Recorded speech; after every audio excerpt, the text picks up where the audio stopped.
Zabulon. Ainsi, à travers la signification du nom Zabulon, Dieu nous dit qu'il nous dotera de dons, plus principalement le don spirituel. Ainsi, comme vous recevez la stabilité que Dieu désire vous donner, Dieu vous dotera d'un don pour marquer son attachement à vous. D'où la parole de Dieu déclare dans Luc chapitre 11 verset 13 qui dit: si donc, méchants comme vous l'êtes, vous savez donner de bonnes choses à vos enfants, à combien plus forte raison le Père Céleste donnera-t-il le Saint-Esprit à ceux qui le lui demandent. Éphésiens chapitre 4 verset 30 ajoute pour dire: n'attristez pas le Saint-Esprit de Dieu par lequel vous avez été scellés pour le jour de la rédemption. En d'autres termes, par son Saint-Esprit, donc le don du Saint-Esprit, Dieu a confirmé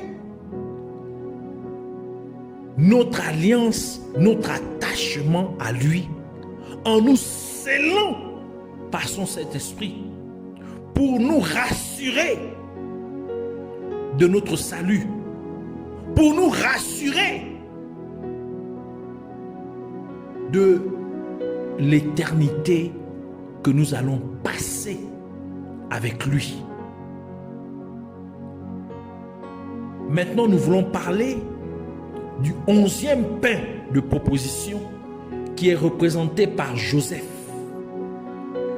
Dans ces derniers instants, avant sa mort, Joseph donna les paroles suivantes à ses fils sur ce qu'il avait appris de sa propre vie et à travers les révélations de Dieu.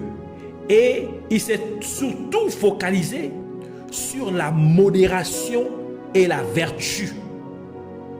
Voici ce qu'il dit: j'ai jeûné pendant 7 années et je paraissais aux Égyptiens comme quelqu'un vivant délicatement, car ceux qui jeûnent pour l'amour de Dieu reçoivent la beauté du visage. Et si mon maître n'était pas à la maison, je ne buvais pas de vin et ne prenais pas de nourriture pendant 3 jours, la donnant aux pauvres et aux malades. Vous voyez donc, mes enfants, combien la patience agit et la prière avec le jeûne. Ainsi, vous aussi, si vous suivez la chasteté et la pureté avec patience et prière dans l'humilité du cœur, le Seigneur habitera parmi vous, parce qu'il aime la chasteté. Et partout où demeure le Très-Haut, même si un homme est victime de jalousie, d'esclavage ou de calomnie, le Seigneur qui habite en lui le délivre du mal à cause de sa chasteté. Mais aussi, il l'exalte comme il l'a fait avec moi. Car l'homme est élevé de toutes les manières, que ce soit en acte, en parole ou en pensée. Mes frères savaient comment mon Père m'aimait, et mon cœur ne s'enflait pas. Bien que j'étais un enfant, j'avais la crainte de Dieu dans mon cœur, car je savais que toute chose n'était que passagère. Je ne me suis pas élevé contre eux avec de mauvaises intentions, mais j'ai honoré mes frères et par respect pour eux, je gardais mon calme. Même lorsque je fus vendu, je me suis abstenu de révéler aux Ismaélites que j'étais le fils de Jacob, un homme grand et un puissant. Et un puissant. Donc un homme puissant. C'est pourquoi vous aussi, mes enfants, craignez Dieu dans toutes vos œuvres, devant vos yeux et honorez vos frères. Car quiconque fait la loi du Seigneur est aimé par lui. Vous voyez donc, mes enfants, quelle grande chose j'ai enduré pour ne pas mettre mes frères dans la honte. Vous aussi, aimez-vous donc les uns les autres et cachez-vous les fautes des autres avec indulgence. Car Dieu se plaît dans l'unité des frères et la disposition d'un cœur résolu à l'amour. Car lorsque mes frères arrivèrent en Égypte, je leur remis leur argent sans rien leur reprocher et je les ai même réconfortés. Et après la mort de Jacob, mon père, je les ai aimés encore plus. Et tout ce qu'ils avaient commandé, je l'ai fait très abondamment pour eux. Et je n'ai pas permis qu'ils soient affligés. Même dans la moindre affaire, et je leur donnais tout ce que j'avais sous ma main. Leurs enfants étaient mes enfants, et mes enfants étaient comme leurs serviteurs. Leur vie était ma vie, et toute leur souffrance était ma souffrance, et chacune de leurs maladies était mon infirmité. Ma terre était leur terre, mon conseil leur conseil. Je ne m'enflais pas d'arrogance parmi eux à cause de ma gloire terrestre, mais j'étais parmi eux comme l'un des moindres. Si donc vous aussi, vous suivez les commandements du Seigneur, mes enfants, il vous exaltera en vous bénissant des bonnes choses pour toujours et à jamais. Si quelqu'un cherche à vous faire du mal, faites-lui du bien et priez pour lui, et vous serez rachetés de tout mal par le Seigneur. Car voici, vous voyez que par mon humilité et ma patience, je pris pour femme la fille du prêtre d'Héliopolis, et 100 talents d'or me furent donnés avec elle, car le Seigneur fit en sorte qu'il me soit utile. Il me donna aussi la beauté comme une fleur au-delà des belles d'Israël. Et il m'a préservé jusqu'à la vieillesse dans la force et dans la beauté, parce que j'étais semblable en toutes choses à Jacob. Ce sont ici les dernières paroles de Joseph. Et Joseph était le premier fils de Rachel. Et dans l'ensemble, il était le 11e fils de Jacob. Et c'est sa mère, Rachel, qui lui donna son nom à sa naissance, tel que Genèse chapitre 30, versets 22 à 24 le dit. Dieu se souvint de Rachel, il l'exauça et il la rendit féconde. Elle devint enceinte et enfanta un fils, et elle dit: Dieu a enlevé mon opprobre, et elle lui donna le nom de Joseph, en disant: que l'Éternel m'ajoute un autre fils. Ainsi, à travers la signification du nom Joseph, Dieu nous dit qu'il enlèvera notre reproche, notre probe, et qu'il nous ajoutera plus de bénédictions. Donc, Dieu prend note de l'opprobre qui est sur vous, des reproches qui vous ont faits. Et quand vous recevez la stabilité que Dieu désire vous donner, Dieu ôtera non seulement votre opprobre, mais il ajoutera également plus de bénédictions dans votre vie. C'est ici la révélation du 11e pain, la révélation et la bénédiction que se trouve derrière le 11e pain de proposition. Et nous voulons finir par le 12e pain de proposition qui est Benjamin, qui est représenté par le 12e fils de Jacob, qui est Benjamin. Dans ces derniers instants, avant son décès, Benjamin dit les mots suivants à ses fils sur ce qu'il avait appris de sa propre vie et à travers les révélations de Dieu. Et il s'est surtout penché sur la pureté de la conscience. Voici ce qu'il dit. Mes enfants, vous aussi, aimez le Seigneur Dieu du ciel et de la terre et gardez ses commandements en suivant l'exemple de Joseph, un homme bon et saint. Et que votre esprit soit pour le bien, comme vous me connaissez. Car celui dont la conscience est bienveillante voit toutes choses correctement. Craignez le Seigneur et aimez votre prochain. Et même si les esprits de Bélial, c'est-à-dire Satan, vous réclament pour vous affliger de tous les maux, ils ne domineront pas sur vous, comme ils n'ont pas pu avoir le dessus sur Joseph, mon frère. Combien d'hommes voulurent le tuer et Dieu le protégea? Car celui qui craint Dieu et qui aime son prochain ne peut être frappé par l'esprit de Satan, car il est sous le bouclier de la crainte de l'Éternel.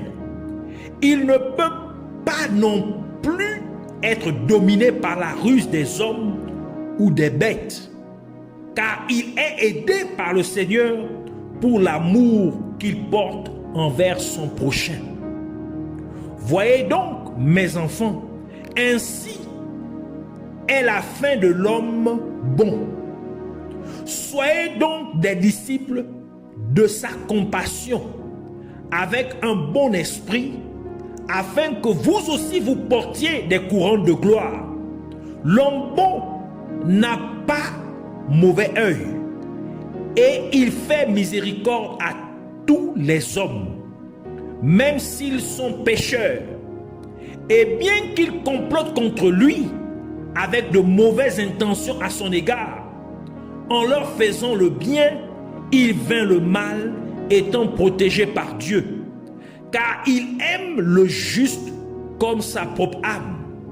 Il n'est pas envieux de celui qui est exalté. Il ne jalouse pas le riche. Il louange l'homme vaillant. Il respecte l'homme vertueux. Il fait miséricorde aux pauvres. Il a la compassion pour l'homme faible et il chante la louange à Dieu. Et celui qui a la grâce d'un bon esprit, il l'aime comme sa propre âme. Si donc, vous aussi, vous avez un bon esprit, même les hommes méchants seront en paix avec vous. Les débauchés vous révéleront et se retourneront vers le bien, et se tourneront vers le bien. Et les cupides ne cesseront pas seulement leur désir démesuré, mais donneront même les fruits de leur convoitise à ceux qui sont affligés. Si vous faites le bien, même les esprits impurs fuiront loin de vous, et les bêtes vous craindront.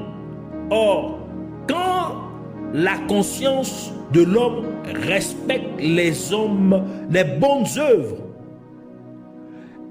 il a la lumière dans l'esprit et les ténèbres s'enfuient loin de lui.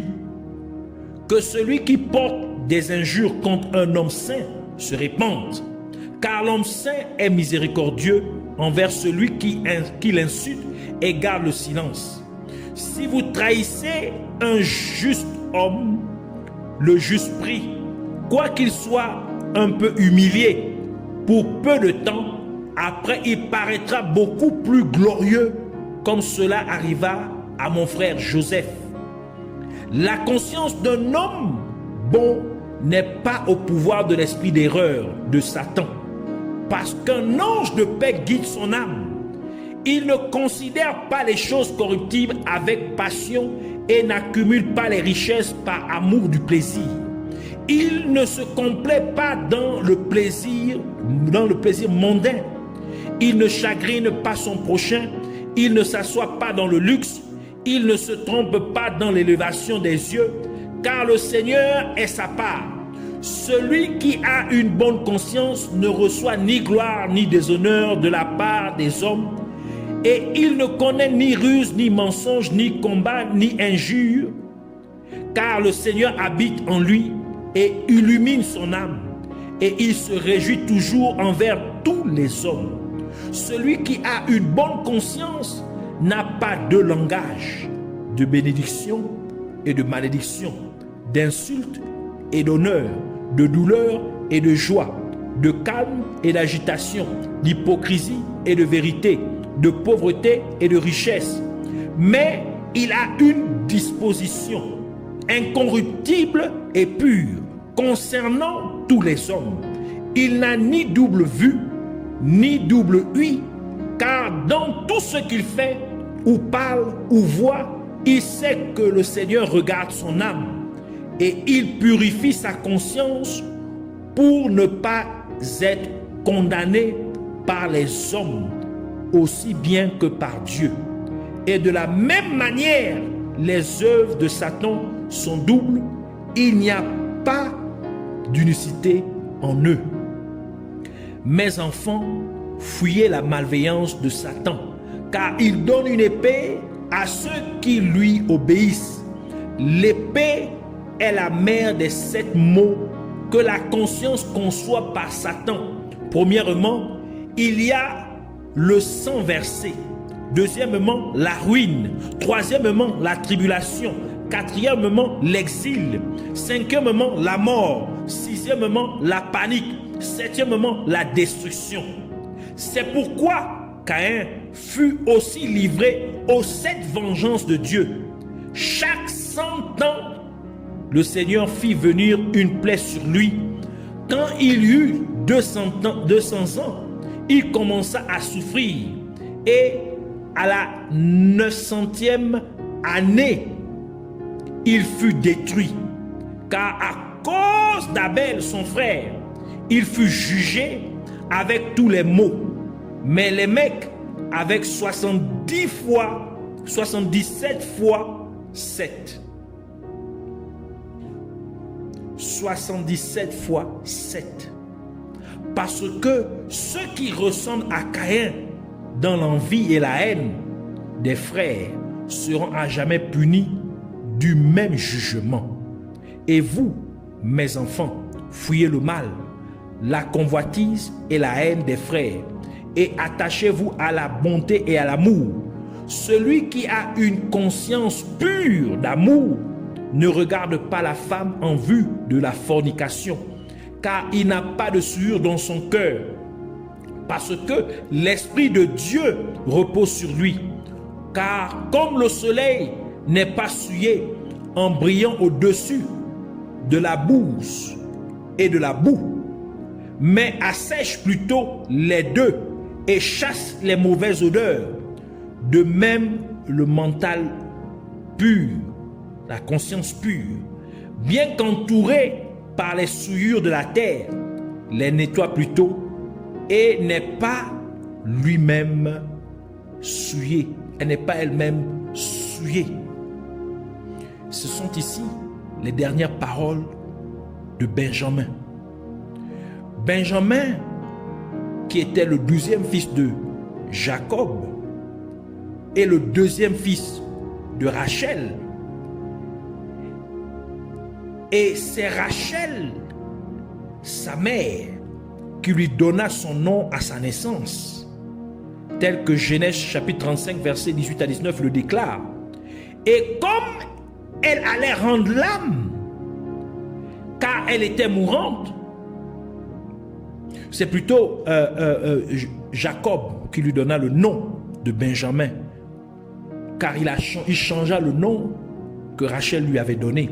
Donc il dit, et comme elle allait rendre l'âme, car elle était mourante. Elle lui donna le nom de Benoni. Mais le père l'appela Benjamin. Donc Jacob l'appela Benjamin. Il changea son nom de Benoni en Benjamin. Verset 19. Rachel mourut et elle fut enterrée sur le chemin d'Ephrata qui est Bethléem.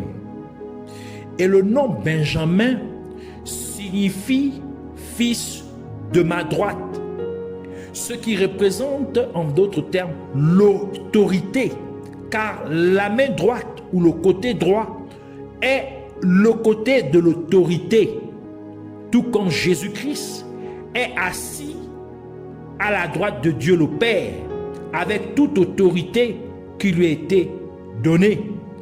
Par conséquent, à travers la signification du nom Benjamin, Dieu nous dit qu'il nous a donné l'autorité sur toutes nos adversités et sur tous nos ennemis.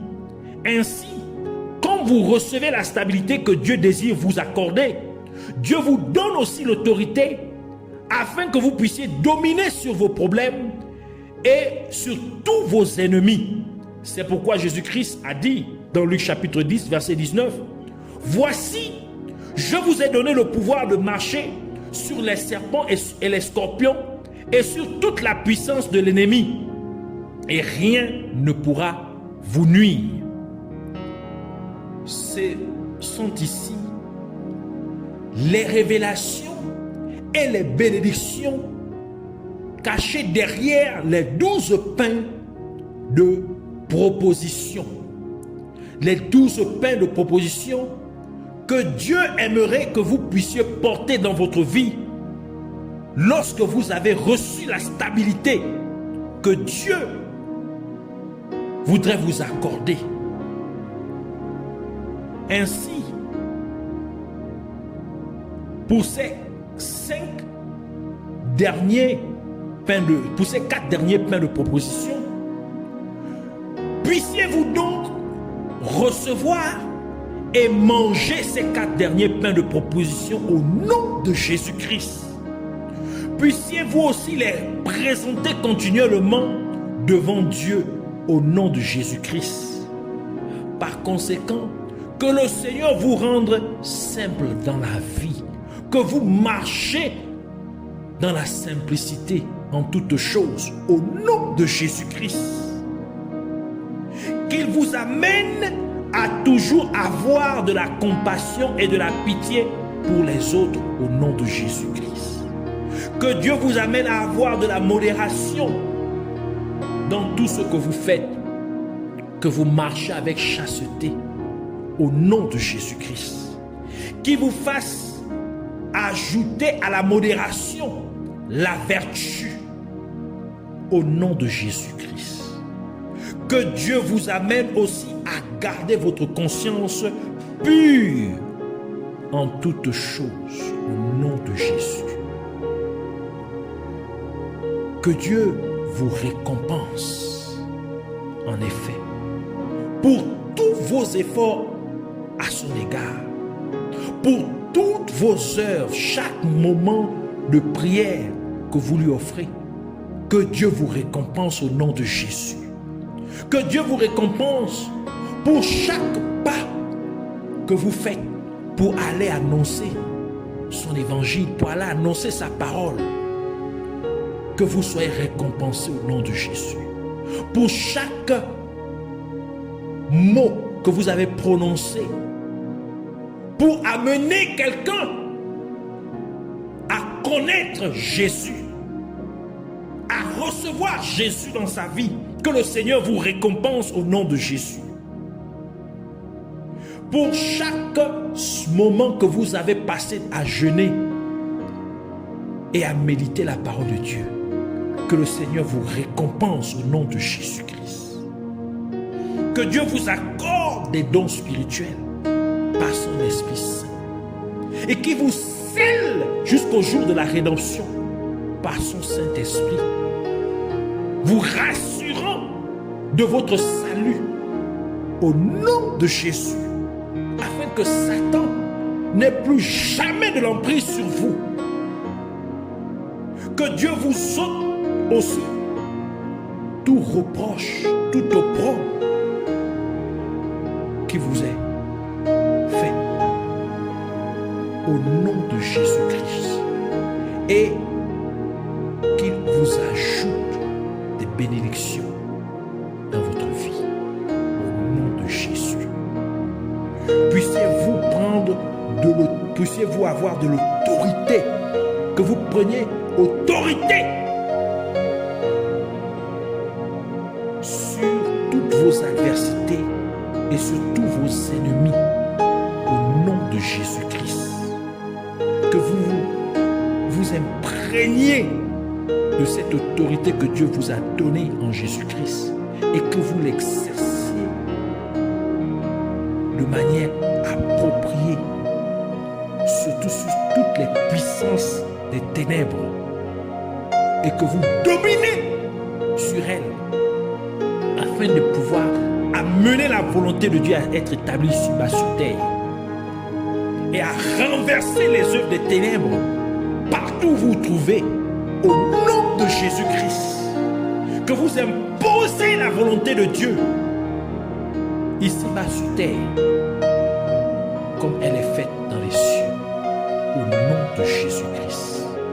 Que vous imposez la volonté de Dieu dans vos familles. Que vous imposez la volonté de Dieu dans vos foyers. Qu'elle soit imposée dans la vie de vos enfants. Qu'elle soit établie là où vous vous trouvez, dans le quartier où vous vous trouvez, dans la ville où vous vous trouvez, dans le pays où vous vous trouvez, au nom de Jésus-Christ.